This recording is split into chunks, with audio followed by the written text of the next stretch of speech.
Hello and welcome to the show. I'm here on Forza 6 with another Autocross car build. My vehicle today, well, people wanted to see me have a build of a rotary, so I'm going to use the Mazda Rx-7 Buzzbox, as we call it.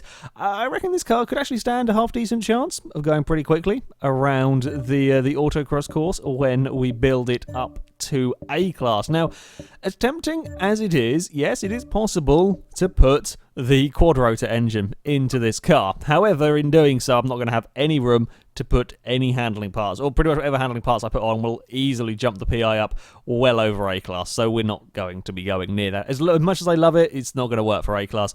Equally, I'm not going to put the V8 in it. It will be staying with the standard engine, and it must stay with the standard driveline, as per the rules of the series.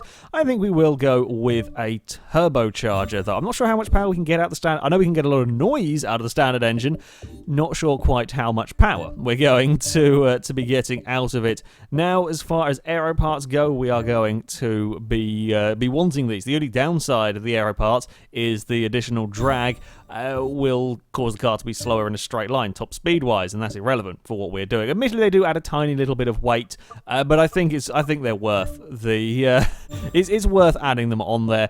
Do we have any lighter ones of these? Apparently not. I'm guessing it's not for these either. Okay, they reduce drag slightly, but they're heavier, so we're not going to be using any of them. We will, of course, be going for some nice race tyres, and I'm hoping we can get some half-decent sized tyres, 255s. It's okay. I'd like bigger tyres, but I'm hoping that by the time we're finished with it, it should come out relatively light. Fingers crossed. It'll come out relatively light. You may be wondering why we call this car the Buzzbox.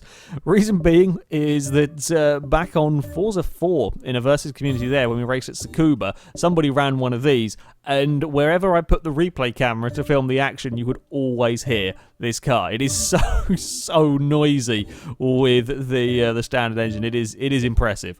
It is impressive just how much noise is generated by this car. So that's why we call it the Buzzbox. Right, we're sticking on the handling parts here. The weight is coming down. I'm hoping that we can get this car down to about perhaps 2,200. But we are going to be wanting a roll cage, which is going to jump it up a little bit.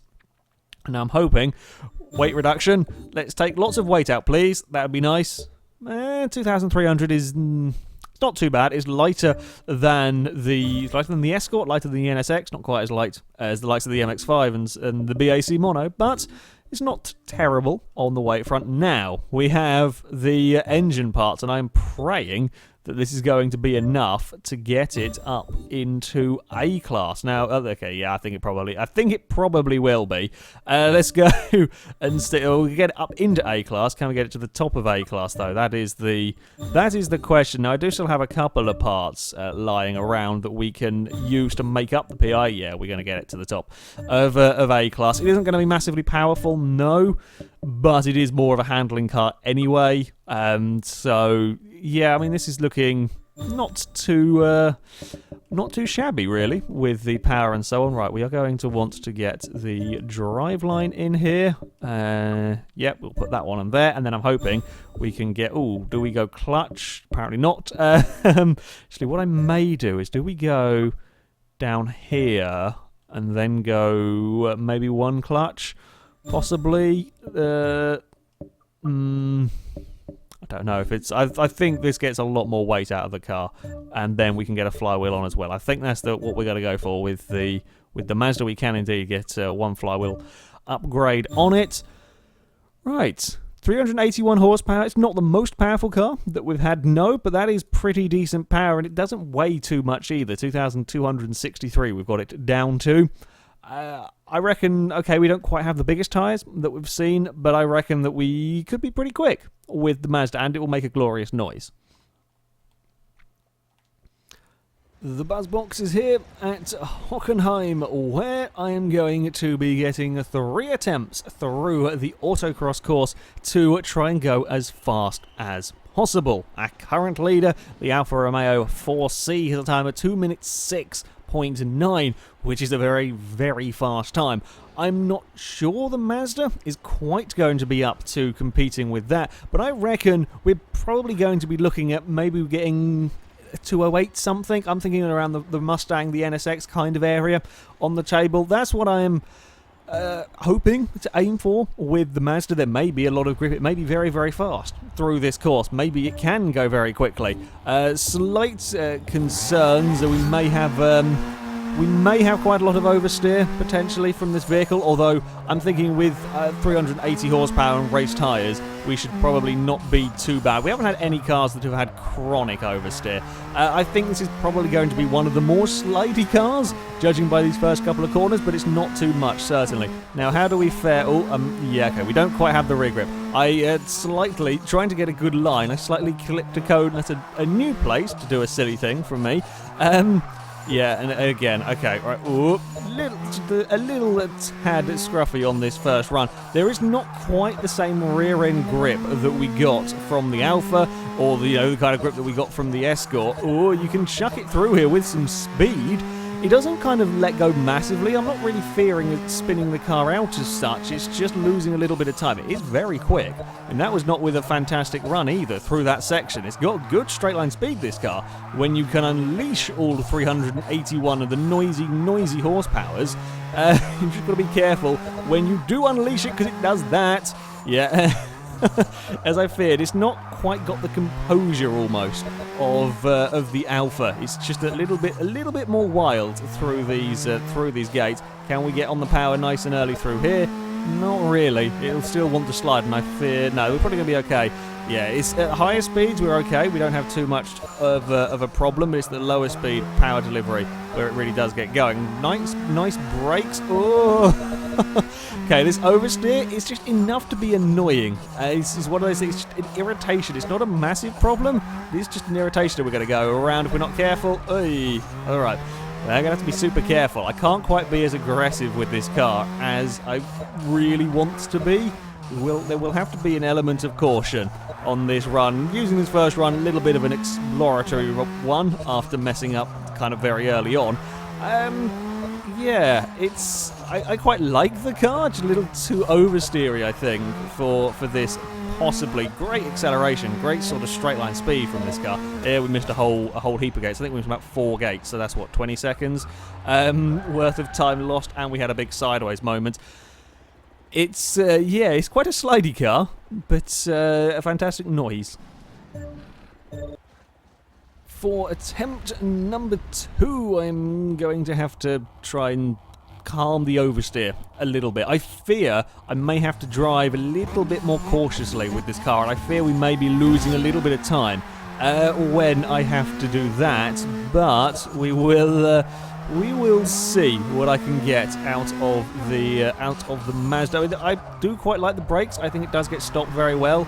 I'm thinking leaving it in perhaps a ever so slightly higher gear may be a good idea. It may work a little bit with this car. Oh, there we go. We're through the gate. It's not as quick as the likes of the Alpha, though. The Alpha and Escort were about 100, 105 miles an hour through there. This is 93. That's not massively fast through that section. It just doesn't have the rear-end grip that those cars had. They could carry so much more speed. So if I try to take that corner at this speed, with the Mazda, we're either going to hit a gate or spin, or probably both, let's be honest.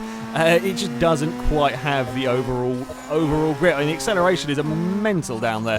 115 miles an hour from the Mazda when we jump on the brake. It's going faster through these, through the sort of bits where we can use the straight line speed of this car.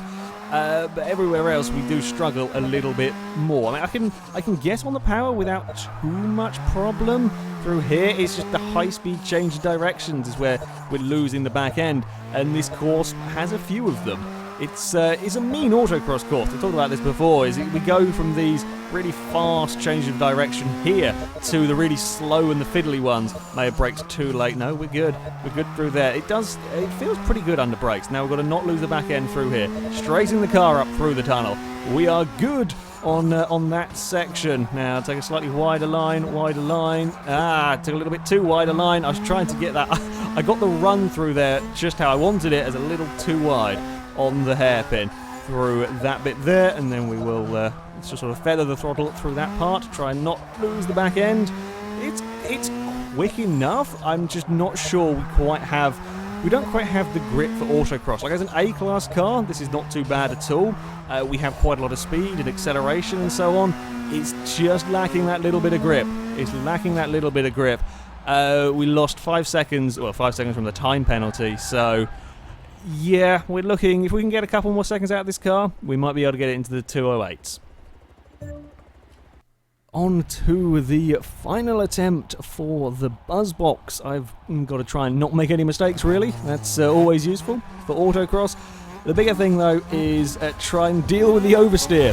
That's, going to be quite important in this car. I do quite like this vehicle. I like the acceleration. I like the speed we can get in between the gates. And the brakes are pretty good at slowing down all of that speed.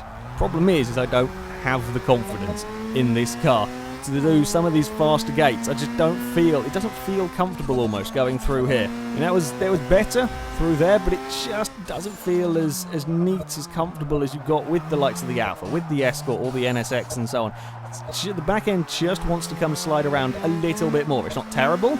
I've driven worse oversteery cars, but it's just enough to make it all feel a little bit unhappy at dealing with an autocross course. This is literally the limit of what I would want to drive oversteery-wise around here. I mean, I have to have a little lift through there. It's very, very quick down that section, but if I don't have a little lift, the back end is on the verge of going round, and then all you have to do is ask it a millimetre too much, and then you're off. So it's just that little bit awkward to drive.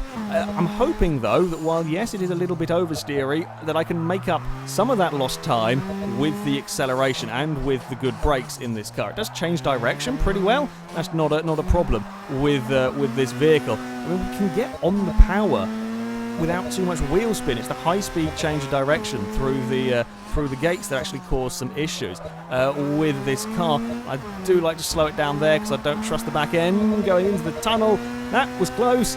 That was really, really close to having a huge moment through there. Now we're running a little wide, but that's perfect through the hairpin. I'm happy with that one there. We ran a little bit wide on the way in so that we can get the line on the way out, and we didn't touch any of the barrels. It all is looking good for the Mazda. Now we've got a few more corners to go, and I think this is where we may lose a little bit of time. This is the kind of section that it doesn't like. It's not short, sharp bursts of acceleration in between gates. This is kind of medium speed gates where the back end is liable to let go. We are through safely to run to the line. It's quick. It's very quick from the Mazda 746. Ooh, it is fast. It is fast. The Rx-7 goes into second place. I didn't expect it to go that quickly. Ooh, the Mazda is a difficult bugger to drive. It is a very, very difficult bugger to get around a track. However, when you do get it around the track cleanly, it is very, very fast. That acceleration makes up for what it lacks in grip. To put the car into second place, it goes quicker than the Escort. It goes quicker than the BAC Mono around here. It is not easy to drive. It is not easy to drive at all. The oversteer is really too much for my liking. I can drive it, but it's just not a comfortable car to race around this kind of a course. However, if you do keep it under control, it is mighty, mighty fast. That is that's a quick time from the Rx-7. With all the oversteer issues, I'm surprised to see it go that quickly. But there we go. The Buzzbox is incredibly noisy and incredibly fast around the Hockenheim autocross course, but really rather difficult to drive it at those sort of speeds. However, that is it for this video, guys. Thank you very much for watching, and until next time, goodbye.